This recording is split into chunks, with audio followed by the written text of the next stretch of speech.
まおこチャンネル。オリジナル物語。ビルビルキッキ、ひとキッキ。あと数時間もすれば目を覚ますよ。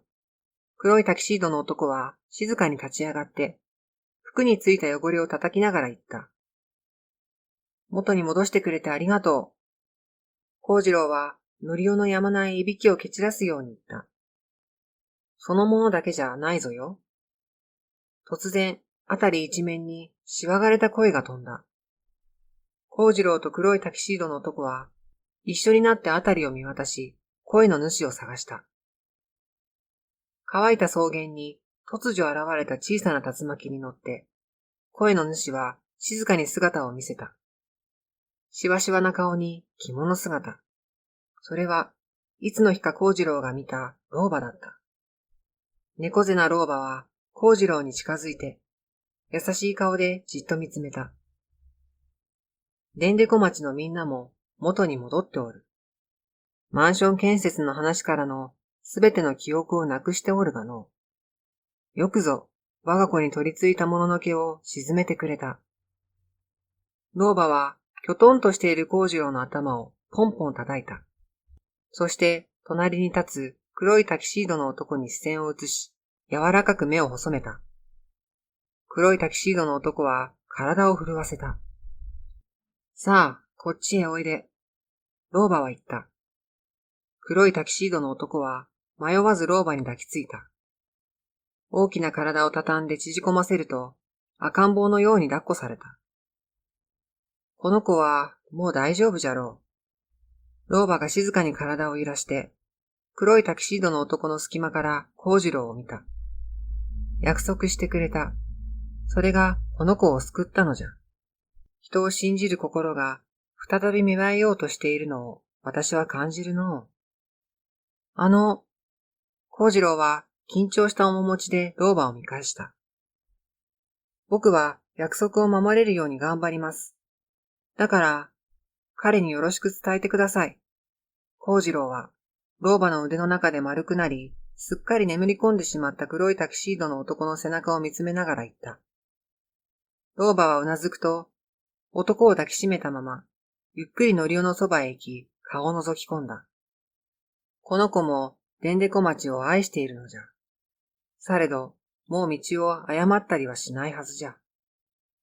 私の種を国士山に植えてくれた。あの時と中身は変わっていないのじゃから。老婆はくるりと向き直ると、幸次郎にウィンクした。両目が閉じていて、立派なウィンクではなかったものの、幸次郎は微笑み返した。老婆は空を見上げると、ゆっくり浮上し始め、草原の上に広がる高い空の中に溶け込むように遠ざかっていく。黒いタキシードの男のパーティーハットの形だけがぼんやりと浮かび上がる。幸次郎は空に向かって大きく手を振った。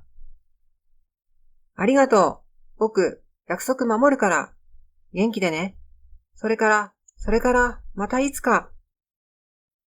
老婆と黒いタキシードの男の姿は跡形もなく消えて見えなくなった。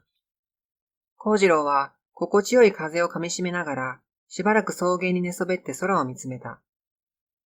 のりおのいびきが聞こえている。何かが終わって何かが始まったような気分だった。行ってきます。今日も頑張るぞ。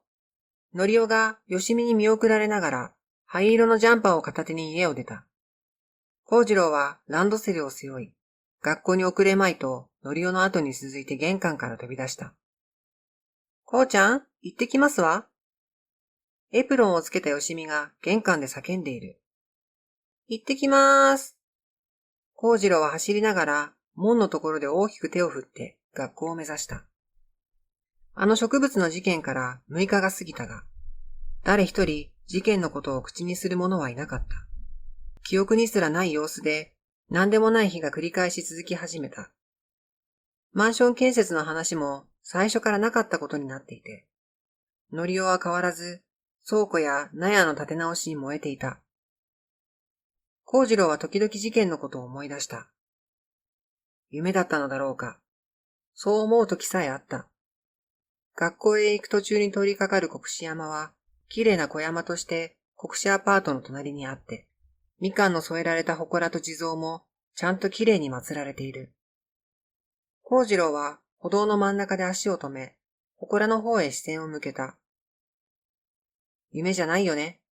幸次郎は言った。もちろん、わかってるよ。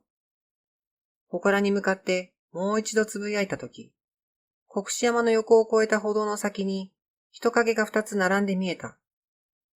おーい、幸次郎。大ちゃんが手を振っている。幸次郎、早く早く、遅刻するよ。律香の高い声が続いて叫んだ。うん、今行くよ。幸次郎は力いっぱい走り出した。ねえ二人とも、将来やりたい仕事って決めた？なんだよいきなり。大ちゃんは不思議そうに首をかしげて律香と目を合わせた。僕はね、もう決めてるんだ。祠が徐々に遠ざかり、今日も新しい一日が始まる。今日も国士山には新しい木が生まれ、人との共存を受け入れてくれる。そしていつか気がつくだろう。祠に飾られた地蔵の頭にちょこんと乗った黒くて小さなパーティーハット。幸次郎以外誰も知らない秘密の暗号。きっと彼は見守っている。鼻歌混じりに同じ場所で。